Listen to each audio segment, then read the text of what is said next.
for that, the individual has to subordinate himself to and conduct himself for the benefit of society, and to sacrifice his selfish private interests to the common good.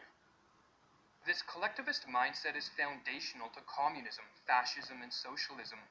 The common good before the individual good, proclaimed one of collectivism's most infamous adherents.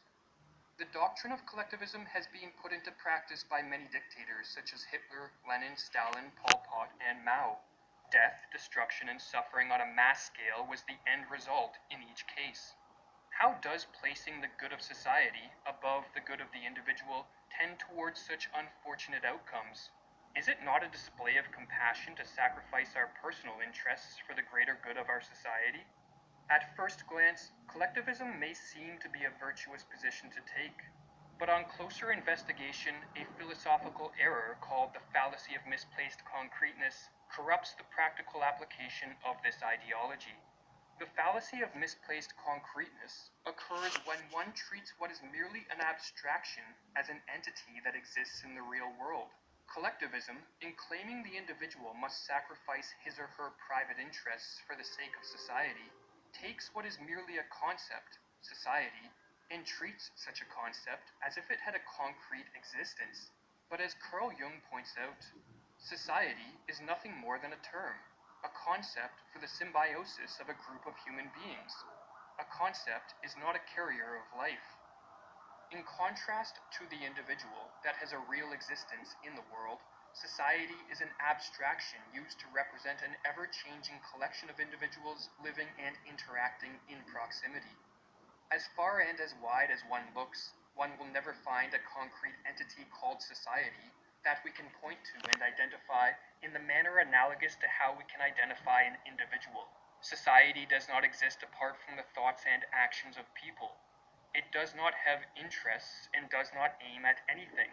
The same is valid for all other collectives. Or as Carl Jung put it, the nation, like the state, is a personified concept.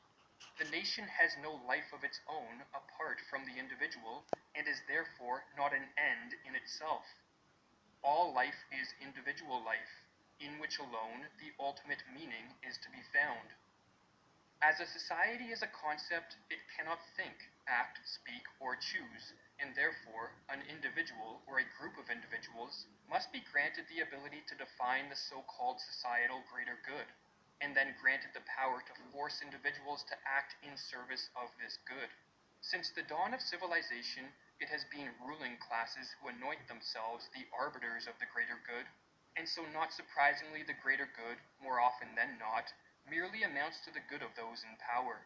Or as the 20th century psychologist Nathaniel Branden wrote, with such collectivist systems, the individual has always been a victim, twisted against him or herself and commanded to be unselfish, in sacrificial service to some allegedly higher value, called God, or Pharaoh, or Emperor, or King, or society, or the state, or the race, or the proletariat, or the cosmos. It is a strange paradox of our history that this doctrine, which tells us that we are to regard ourselves, in effect, as sacrificial animals, has been generally accepted as a doctrine representing benevolence and love for humankind. From the first individual, who was sacrificed on an altar for the good of the tribe, to the heretics and dissenters burned at the stake for the good of the populace or the glory of God, to the millions exterminated in slave labor camps for the good of the race or of the proletariat. It is this collectivist morality that has served as justification for every dictatorship and every atrocity, past or present.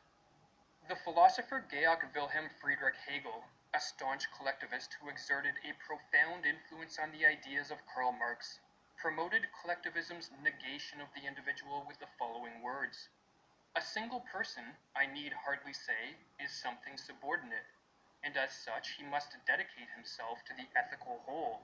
Hence, if the state claims life, the individual must surrender it.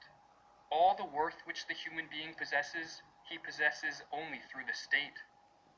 Contrary to the philosophical trickery promoted by collectivism, neither the greater good of society, nor the state, nor any other concept used to describe a symbiosis of human beings is superior to flesh and blood individuals. whose spontaneous actions are the real creative and generative force in the world. As the 19th century British philosopher Oberon Herbert wrote, "The individual is king, and all other things exist for the service of the king." Or as he further explained, "The individual is included in many wholes: his school, his college, his club, his profession, his town or county, his church, his political party, his nation. But he is always greater than them all. All these various wholes, without any exception, exist for the sake of the individual.